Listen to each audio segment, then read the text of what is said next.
See here, in refraction through a prism, ABC is a prism. Now, ABC is a prism, AB and AC are refracting surfaces, and BC is the base of the prism. Now, PQ is the incident ray, QR is the refracted ray, and RS is the emergent ray.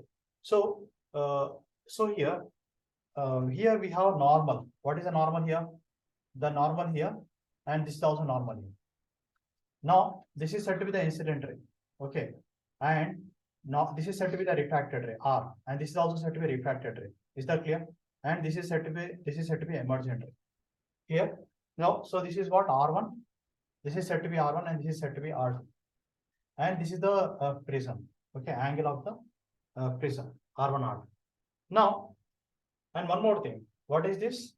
Here N is the normal. N1 is the normal for the surface AB, and N2 is the normal to the surface. N2 is the normal to the surface.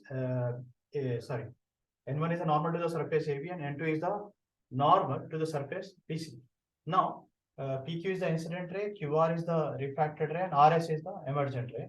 I is the angle of incidence, R1, R2 are the angle of refraction, E is the angle of emergence. I'm not going to write the whole story now.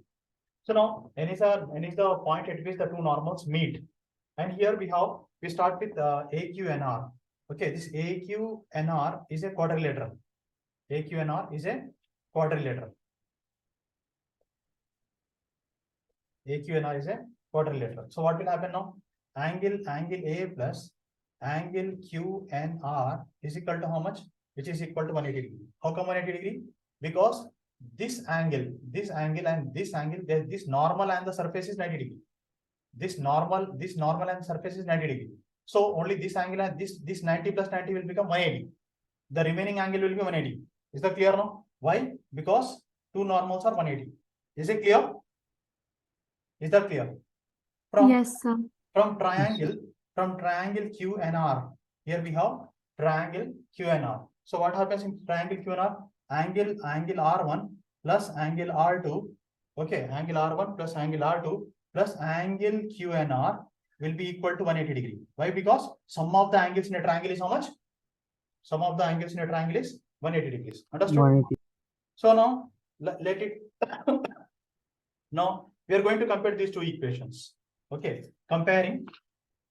So when we compare these two equations, what do we get now? Angle QNR minus angle QNR minus 180 degree is equal to how much? Angle A. And here also angle QNR minus 180.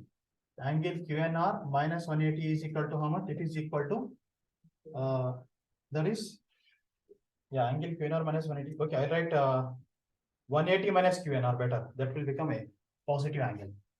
Okay, so here I'll write 180 minus angle A is equal to 180 degree minus angle QNR. Similarly, angle R1 plus angle R2 is equal to again 180 minus angle QNR. So what can we write now? Angle QNR. So here we have, this is equation number 1. This is the equation number 2. So when you are equating both of them, it will become angle A equal to angle R1 plus angle R2. Is that clear? Angle A is equal to angle R1 plus angle R2. Let it be equation number 1. Okay, now we have a deviation. What is angle of deviation? So suppose if you take this ray backward, the emergent ray backward and the incident ray forward, these two make an angle delta. Is that clear? These two make an angle delta. Understood now? Is that clear? So what is angle delta? Yes, Angle delta is equal to what? This angle plus this angle. Understood now? Angle delta is equal to this angle plus this angle. So how can we calculate this angle? This is I minus R1. This angle is I minus R1, and this angle is what? E minus R2. Understood now? This angle is I minus R1. This angle is E minus R2. So I'm writing here I minus R1 plus E minus R2. So these are the two angles. So now we already know that angle delta. I'm not going to write delta now. Okay, just angle. What is angle of deviation? Angle between the incident ray and the emergent ray. Angle between the incident ray and the emergent ray. That is said to be angle of deviation. Now what do we get here? That will be equal to what? I plus E minus R1 plus R2. What is R1 plus R2? Delta is equal to I plus E minus E. So what do we get now? I plus E is equal to A plus delta. Understood now? I plus E is equal to what? A plus delta. That is a formula you can. Okay. So therefore, I plus E is equal to, this is the first formula. Now this is the first formula. Now suppose what is angle of minimum deviation? Next formula is angle of minimum deviation, delta M. Angle of minimum deviation. Angle of minimum deviation. That is what delta M. So what is angle of minimum deviation? The angle. So that is at that particular angle, what will happen? The two refracting angles will become equal, and angle of incidence will be equal to angle of emergence. R1 will become equal to R2, and I will become equal to E. Is that clear? R1 will become equal to R2, and I will become equal to E. At that time, this is a condition for minimum deviation position. So in that case, what will happen now? Here I plus, so this will become I plus I.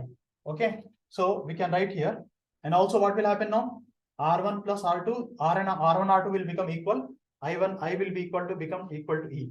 So we'll go back to the to this equation. What is this? Delta is equal to this one. So, and also here we have this also from 1. We'll write from 1. From 1 we get angle A equal to what? Angle I. Angle I, A equal to angle R. You can write R angle I. Substitute. That will become 2 times of R. 2 times of angle R. 2 times of angle R. So R is equal to what? R is equal to A by 2. R equal to A by 2. Now we will go with minimum deviation position. What is minimum deviation position? dm is equal to what? Or delta m. dm is equal to what? I plus E. So that will become what? I plus E. That will become 2I minus A. Okay. That will become 2I minus A. Clear? Delta m is equal to 2I minus A. Clear?